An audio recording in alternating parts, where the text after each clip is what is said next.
Welcome back to Kabiga's Reviews, and I'm here to talk to you about Jurassic World Rebirth. I've been to see it this weekend, opening weekend at the cinema, and I just want to give you my thoughts on it and let you know whether I think it's worth your money and whether it's worth the 2.25 hours runtime. And the answer to those questions are a little complicated because really I think this is a superb popcorn summer movie. It is something that you can go see. It's a 12A here in the UK, so you can go and see it with the youngsters, with the family, so long as anybody under 12 is accompanied by an adult, and you will have fun. And I think it's a really great return to form for the franchise because the monsters, the dinosaurs even, are genuinely scary. There are some really great, outstanding scenes, some really on the edge of your seat, harrowing moments, shall we say. There's some really graphic moments. They're not gory or anything, not by a long shot, but moments where you're watching it and something's going on and then you realize, oh my God, the dinosaur's doing this, or it's, oh my God, this is happening. So yeah, there are some really great standout moments. A lot of it reminded me of the films that have gone before. Now these are where I get into somewhat of the negatives of it. They're not negatives, they're more observations. But the thing is, I saw lots and lots. This is supposed to be Rebirth. It's supposed to be a soft reboot of the franchise. It's supposedly going to set up new films going forward. And I felt that it was just an homage to what had gone before. Really, this film, I felt, didn't bring anything new to the story, didn't bring anything new to cinema. When we went and saw the original Jurassic Park back in 1993, which some of you may or may not remember, but I do, and we went to see it, and seeing those dinosaurs on the screen was truly mind-blowing. It was absolutely revolutionary. But nowadays, I think this film suffers from the fact that CG is absolutely everywhere. You can see a monster everywhere. This film is made by Gareth Edwards. He's the same guy who did Godzilla back in 2014. And there you go. You see, you've got movies that have got Godzilla in, you've got space gods, you've got superheroes, you've got dinosaurs and monsters and CGI. I mean, if you look at Godzilla Kong, what's it called where they're in the center of the earth? I forget what it is. Let me know in the comments down below. But yeah, you've got dinosaurs, you've got Godzilla, you've got all the large monsters on Skull Island, you've got the skull crawlers, all that sort of thing. You've got the kaiju, you've got Mothra, you've even, the three-headed one, I forget the name of it. I'm not doing very well in this video, am I? But you get my point. The point is that CGI has come such a long way since the original Jurassic Park, and mostly down to Jurassic Park, that this movie with these big dinosaurs in really doesn't bring anything new. And that's not its fault. It's not cinema's fault. It's just how it is.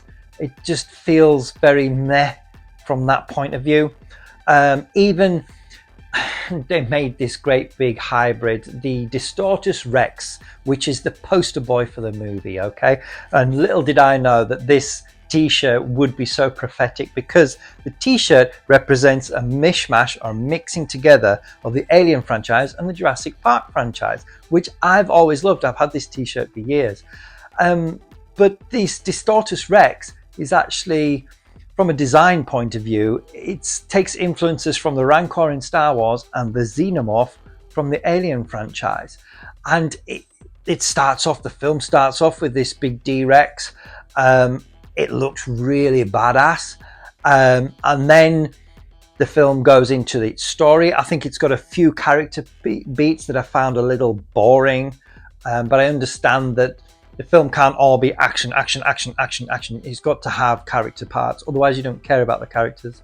So I do get that. Some of them I did feel were a little boring. And when they finally get to the island, there's a lot of action. You've got your typical characters. You've got your scientist. You've got your mercenary, you've got your team leader, you've got your captain. You can tell which characters are a little bit more disposable than others. So it's kind of a paint by numbers kind of blockbuster.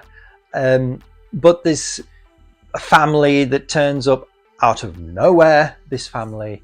But it just adds to the drama and adds to the spectacle of it, because it makes you want to protect them. Now, there are some scenes that are amazingly, really happy that these scenes are in there. One of them in particular was the T-Rex scene that was actually meant to be in the first film or the second film. I think it's the first film, but they never made it. They never filmed it. They did storyboard it, and it actually made its way into this film. So Gareth Edwards, the guy, he also gave us Rogue One, by the way, as well. So, well, and director, well worth watching.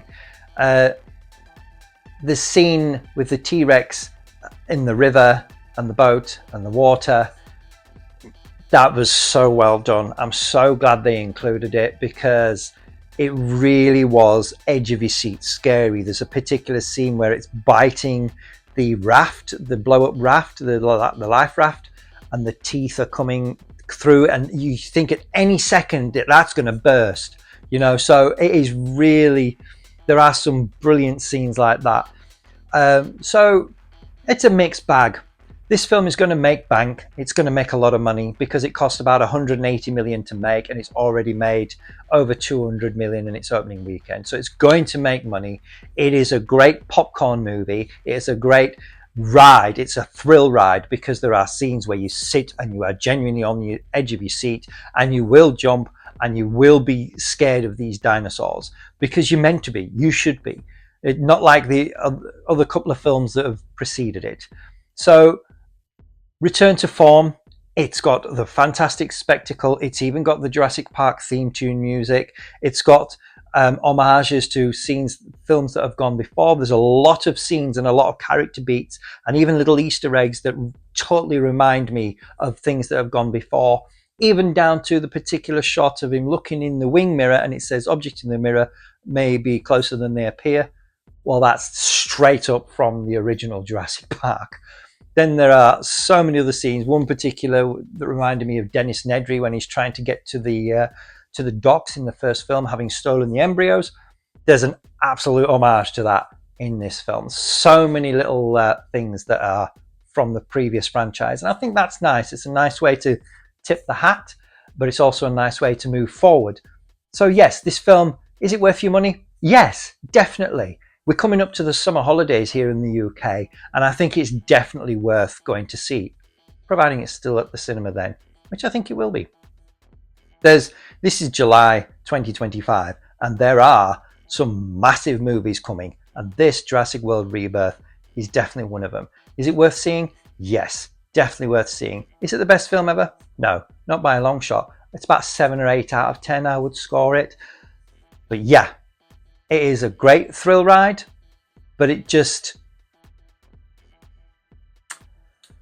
I don't want to slag it off. I don't want to cause problems for it, but you know, it's not the best film ever made. It's got its flaws, it's got its problems, and one of them, yeah, that ending.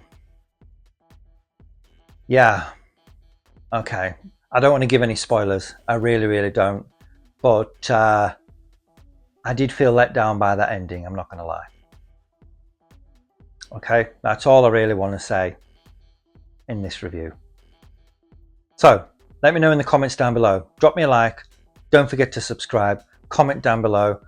I'm sorry this has been feels a bit of a rushed video, but it's alright. It is what it is. It's a bit of fun. And let me know whether you agree with me. Let me know any added information. I'd love to know what you think. What are your thoughts? So hit me up. I am on TikTok if you search Kabiga's Reviews. And yeah, comment, like, subscribe, and I will see you on the next one.